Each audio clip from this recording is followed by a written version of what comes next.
Hola amigos parantos, kumaha damangos. Sampai juga kita di part 9 yang berarti besok adalah part terakhir dari season 2 Hitori no Shita the Outcast. Oke, sebelum mulai harap cek dulu kuota kalian.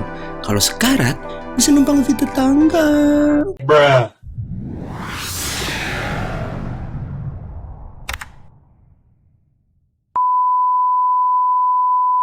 Huhu disuruh menunggu di luar oleh Culan meski sang Tenshi memperbolehkannya ikut ke dalam.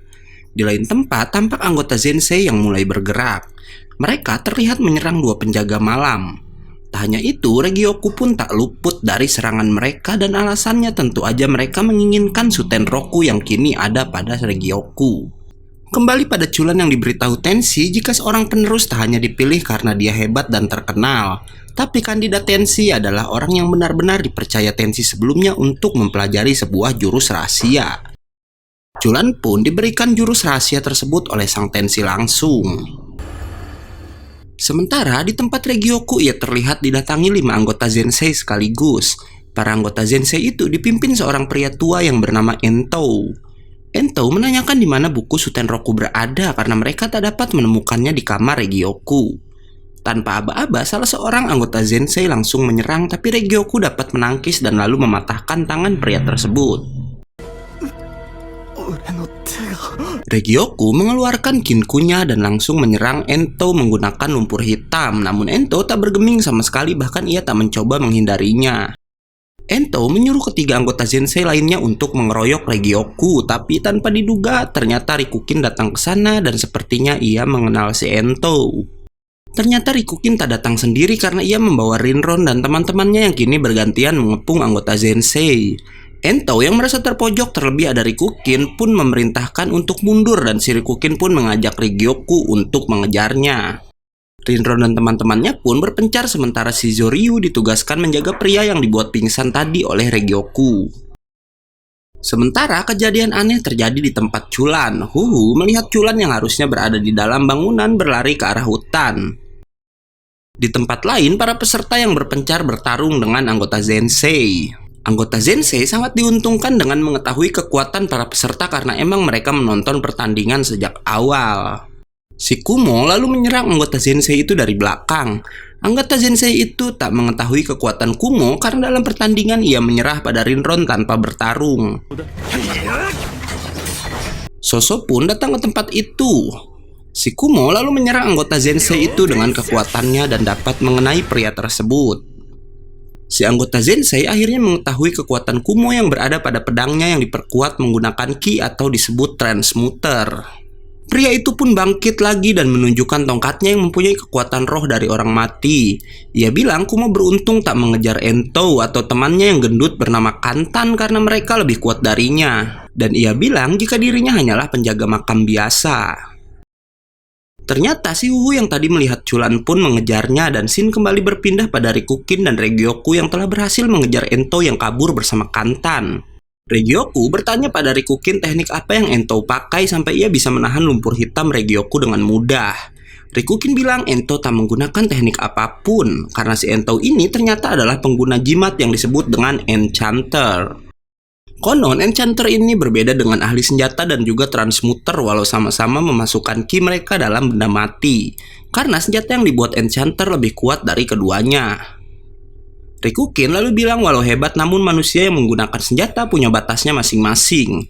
Merasa diremehkan oleh kata-kata Rikukin, Ento langsung menyerang Regioku dengan jimatnya. Regioku pun balas menyerang menggunakan kinku namun Ento dengan mudah menahan serangannya hanya menggunakan bola-bola kecil yang ternyata kekuatannya sangat dahsyat karena bisa membuat Regioku terdorong jauh ke belakang. Regioku lalu mengeluarkan lumpur hitamnya untuk menghalau dua jimat Ento sekaligus. Ia pun kembali menyerang Ento dan kali ini si Ento menggunakan salah satu jimat yang bisa menciptakan bom asap. Ento menyerang Regioku menggunakan beberapa jimatnya. Walau pandangannya terhalang oleh kabut asap, Regioku masih bisa menghindari jimat-jimat Ento, bahkan ia bisa menyerang balik. Regioku menyadari jika Ento lebih kuat darinya, walau begitu ia bilang ia masih bisa mengalahkannya karena Ento yang semakin banyak menggunakan jimatnya, maka ki-nya pun akan semakin terbagi-bagi. Regioku pun berhasil memancing Ento menggunakan semua jimatnya. Ia pun menghindari semua serangan Ento dan menyerang kakek tua itu hingga berhasil memecahkan pelindungnya. Tanpa diduga, ternyata Ento memiliki pelindung berlapis. Regyoku diserang jimat Ento dari arah belakang, tapi kemudian Rikukin melindungi Regyoku menggunakan Sutenroku. Rikukin menyuruh Regyoku mundur karena katanya Ento sudah jauh lebih berkembang saat ini. Ia lalu menggunakan Sutenroku yang ternyata bisa meniru teknik orang lain.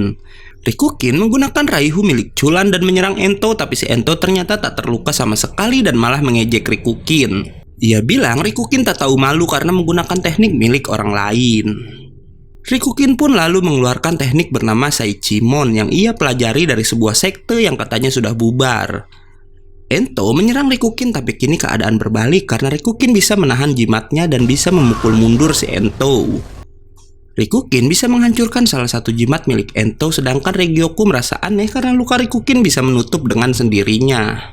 Ento bilang Regyoku sangat beruntung karena dalam usia mudanya ia bisa melihat jimat yang dipakai Ento dan teknik Saichimon Rikukin secara bersamaan. Rikukin pun langsung menendang Ento dan berhasil mengikatnya dengan rantai ki. Ento yang merasa terdesak meminta bantuan Kantan dan si pria gendut ini menggunakan pistol air yang bahkan bisa menghancurkan sebuah pohon. Kantan lalu menggunakan sebuah palu untuk membebaskan Ento dari ikatan rantainya. Rikukin melarang Regyoku ikut bertarung karena ia belum berpengalaman melawan seorang enchanter. Ternyata si Kantan juga seorang enchanter yang kata Rikukin saat ini sudah sangat langka dan mereka malah bertemu dua orang penggunanya langsung. Ternyata Rikukin tahu kalau Kantan enchanter yang lebih kuat dari Ento. Bahkan katanya si Kantan ini juga yang membuat jimat-jimat yang Ento pakai. Ento pun menyuruh Kantan membuat sepasang sendal kelinci yang bisa membuat mereka berdua bisa kabur dengan cepat. Rikukin menggunakan sebuah teknik untuknya dan juga Regyoku yang bisa mempercepat gerakan mereka juga. Ento menelepon seorang dan menyuruhnya mengumpulkan semua anggota Zensei di kaki gunung. Mereka bilang Rikukin terpancing mengejar mereka dan mengira Zensei datang ke sana hanya mengincar Sutenroku saja. Namun ternyata Zensei mengincar hal lain yang sekarang ada di Tenshifu.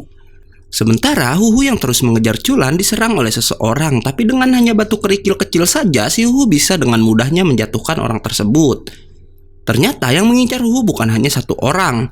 Ia diserang dari jauh tapi bisa menghindari semua serangan itu. Bahkan kemudian terlihat jika Huhu lah yang sedang memburu mereka dan bukan sebaliknya. Setelah menjatuhkan 3 orang, ternyata ada seorang lagi yang masih bersembunyi. Ia bilang Huhu adalah target utama Zensei yang bahkan lebih berharga dari Sutenroku. Orang itu bilang ia akan keluar dari persembunyiannya dan melumpuhkan Huhu saat si Huhu lengah. Bodohnya, ternyata orang itu bersembunyi di tanah yang ditutupi daun dan si Huhu pun tak sengaja menginjak pria tersebut. Chulan ini yang ternyata palsu dan bertugas menggiring Huhu ke arah jebakan pun terkejut karena Huhu datang padanya sambil menyeret salah satu temannya. Ternyata dari awal si Huhu udah tahu kalau Chulan yang dikejarnya palsu dan ia berniat kembali ke tempat Chulan asli. Kemudian muncul seorang kakek yang berkata kalau penyamaran Yokugadoku tak berguna pada seorang ahli karena mereka bisa membaca ki orang lain. Yokugadoku lalu kembali ke bentuk aslinya dan menyerang Huhu dari belakang. Ia berhasil menusuk tangan Huhu, tapi ternyata si Huhu sengaja mengorbankan tangannya agar bisa lepas dari cengkraman Yokugadoku. Di tempat lain, Rikukin dan Regyoku bisa mendahului Ento dan mencegatnya. Ento bilang, apa Rikukin yang terus mengejarnya tak khawatir pada keadaan kota. Ternyata Zensei bergerak dengan pasukan yang sangat banyak dan berhasil menyerang Tenshifu. Mereka bahkan membakar kota dan bisa mengalahkan para penjaga. Tak lama muncul kembang api di udara yang menandakan jika sudah waktunya orang-orang dari pengiriman kilat bergerak. Josan dan Joyon ternyata sudah membawa banyak pasukan dan menyerang balik Zensei. Josan lalu bilang pada Joyon jika anggota Zensei sekarang bertambah banyak. Bahkan Josan melihat banyak wajah baru yang masuk ke organisasi tersebut. Josan lalu mencari Huhu karena khawatir padanya. Ia yang tahu kalau Zensei tak benar-benar mengincar Sutenroku pun bertanya apa yang sebenarnya Zensei inginkan. Josan pun kembali ke tempat Chulan dan Huhu sudah tak ada di sana. Ia kembali menghubungi Joyon dan meminta beberapa orang untuk mencari Huhu. Josan mencoba melaporkan kerusuhan yang terjadi pada Tenshi tapi dilarang oleh kedua penjaga. Kata mereka saat ini Tenshi sedang memberikan tekniknya pada Chulan dan tak boleh diganggu dengan alasan apapun. Di dalam, ternyata Chulan sudah 3 kali mengalami kegagalan saat Tenshi mencoba memberikan jurus rahasianya. Tenshi bilang itu karena dalam lubuk hati Chulan, si Chulan masih ragu untuk jadi penerus Tenshi. Tensi meyakinkan Chulan kalau peraturan menjadi seorang Tensi tidaklah seketat yang ia kira karena Chulan masih bisa menikah dan melakukan apapun yang ia mau. Tensi juga bilang kalau Chulan tak mau mengurus Tensifu, berikan saja tugas itu pada Regioku, yang penting Chulan tetaplah sebagai Tensinya. Di luar, Josan masih memaksa untuk bertemu dengan Tensi, tapi tak lama Chulan terlempar keluar. Dan entah mengapa Tensi terlihat marah padanya. Chulan bilang saat ini bukanlah waktu yang tepat untuk mengangkatnya karena sekarang Tensifu membutuhkan kekuatan sang Tensi. Tensi pun melesat cepat ke arah kerusuhan. Tensi langsung muncul di tempat salah satu anggota Zensei yang sedang menyerang muridnya. Sambil ceramah dengan mengatakan kalau ajaran ketua Zensei dahulu yang bernama Yosuo sebenarnya baik karena salah satu ajarannya adalah walau tak memberi apa-apa tapi ia tak mencoba mengambil sesuatu milik orang lain.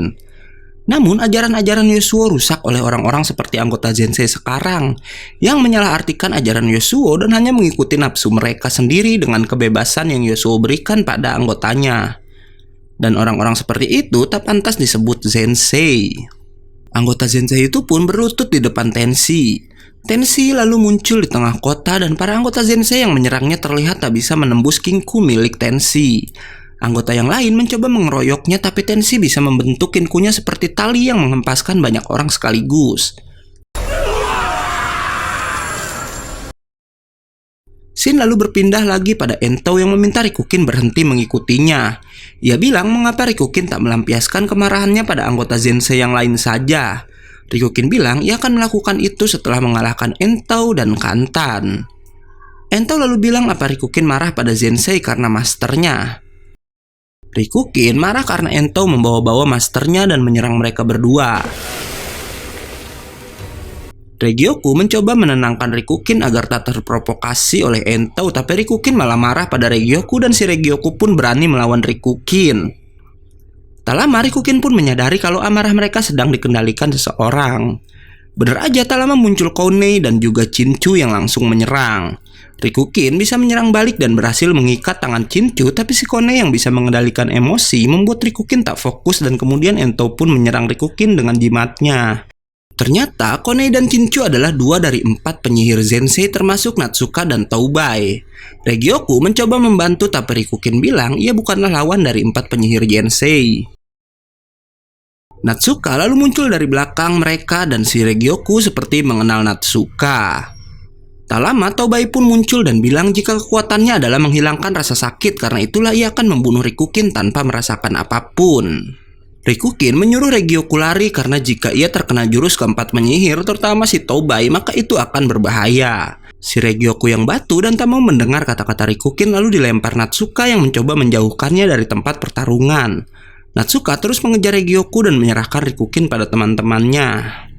Rikukin pun lalu menggunakan kekuatan penuhnya yang kata Kounei. Dengan menggunakan kekuatan itu, Rikukin akan kehilangan kewarasannya dan menggila untuk membunuh mereka. Di tempat lain, Regioku mencoba menyerang Natsuka, tapi si Natsuka malah mencubit pipinya dan bilang jika Regioku bertambah gemuk. Natsuka pun lalu memeluk Regioku. Natsuka bilang kalau ingin menyelamatkan Rikukin maka kalahkan dia dulu. Tanpa pikir panjang, si Regioku pun memukul kepala Natsuka hingga terjatuh. Ternyata keduanya pernah dekat dan sejak Natsuka bergabung dengan Zensei, Regioku yang merasa Natsuka berubah pun meninggalkannya. Tadi diduga Tensi muncul di hadapan mereka dan mendengar pembicaraan keduanya. Bukannya memarahi Regioku, si Tensi malah bertanya apa Natsuka adalah pacar Regioku. Natsuka langsung menyerang Tensi dengan kekuatannya yang bisa mengendalikan perasaan seseorang. Tapi ternyata Tensi sama sekali tak terpengaruh oleh kekuatannya. Tensi lalu menyuruh Regioku membantu murid lainnya sementara ia yang akan membantu Rikukin. Setelah Regioku pergi, Tensi melepaskan Natsuka begitu saja setelah ia bilang jika pilihan untuk menjadi baik atau jahat ada di tangan Natsuka sendiri. Sementara Rikukin yang hilang kesadaran dan mengamuk bisa menekan para penyihir Zensei bahkan membuat mereka bersembunyi. Si Kounei meminta teman-temannya menunggu sampai Rikukin kehabisan tenaga baru mereka kembali menyerang. Tak lama Tensi pun muncul dan Rikukin yang kehilangan kesadaran langsung beradu kekuatan dahsyat dengan Tensi. Tensi berhasil mengikat Rikukin dengan kinkunya. Tenshi yang tahu kalau anggota Zensei bersembunyi lalu menyuruh mereka kabur saja karena katanya ia akan butuh waktu untuk mengurus Rikukin. Tapi kalau mereka tetap mau melawan, maka Tenshi akan membunuh mereka semua. Zensei pun ketakutan dan pergi meninggalkan Tenshi bersama Rikukin. Si Ento yang kayaknya punya dendam pribadi sama Rikukin pun malah menyerangnya, tapi Tenshi dapat dengan mudah menghancurkan jimat Ento. Serangan Ento membuat Rikukin marah dan kembali mengamuk. Melihat itu, Konei menyuruh teman-temannya lari dan sedikit menyalahkan perbuatan Ento yang bisa membuat Tenshi marah dan membunuh mereka semua. Pertarungan Rikukin melawan Tenshi pun dimulai. Si Tenshi dengan santuy malah mengambil foto Rikukin yang sedang tak sadarkan diri. Dan setelahnya mereka pun bertarung jarak dekat dan terlihat imbang.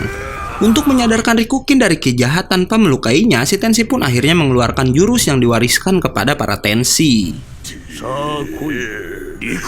Tenshi dan Rikukin pun sama-sama menyerang. Tenshi menotok kepala Rikukin dan seperti memasukkan setetes air ke dalam otaknya. Sedangkan Rikukin berhasil mengenai tubuh Tenshi dan membuatnya terluka.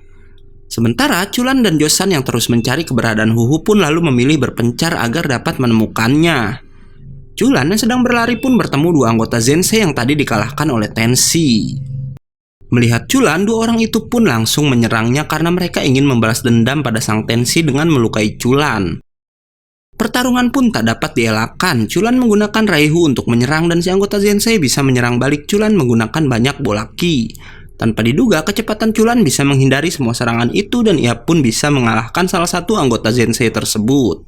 Satu orang lagi lalu muncul di belakang Chulan, tapi ia bilang ia hanya mau membawa rekannya pulang. Mendengar itu, Chulan pun melanjutkan mencari Huhu. Chulan tak bisa mencari Huhu dengan bebas karena anggota Zensei telah banyak tersebar di gunung tersebut. Tanpa sengaja, ia tiba di tempat pertarungan Rinron yang terlihat sudah terluka dan dikepung oleh beberapa orang Zensei.